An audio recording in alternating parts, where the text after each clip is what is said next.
আমার এমন একটা সময় আসলো, পকেটে টাকা পয়সা কিছুই নেই, কোনো এলাকায় কোনো ঝয়ঝামেলা হচ্ছে না, কোনো সালিশ বিচারও আমার কাছে আসতেছে না যে কিছু পয়সা টয়সা কামাই করব। তাইলে পরে না, আসলে তো এভাবে চলতেছে না, কি যে পড়ে গেছি বিপদে। পয়সা কই না, একজন আসতে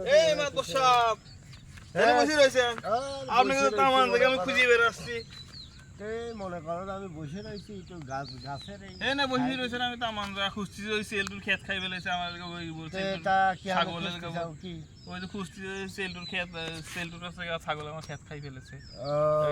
খবর দিছে আমাকে মারার জন্য ঘুরতেছে, একটা বিচার করি দেন। আচ্ছা ঠিক আছে, মনে করো কি যে চেলটু যেহেতু তোমাকে মারার জন্য ঘুরতেছে, তো চেলটুর সাথে মনে করো কি যে আমি মনে করো দেখা করতেছি, তো সমস্যা নেই, যা মনে করো যে বিচারে দেখা হয় বিচারি করবো না, চা পানি খাওয়ার জন্য মনে করো যে বিচারি করবো না।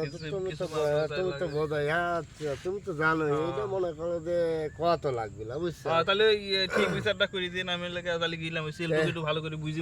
আচ্ছা ঠিক আছে বাবু, তুমি যাও, আমি হলে গেছে ইল্টুর সাথে আমি হলে কথা করছি, যাও। আচ্ছা ঠিক আছে।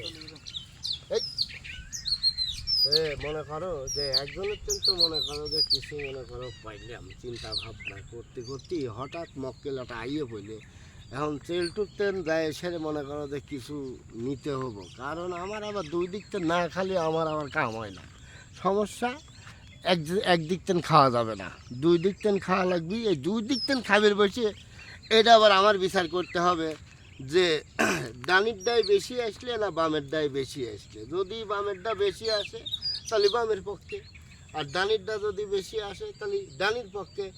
এটাই হলে আমার বিচার, আর এমনই বিচার হয়।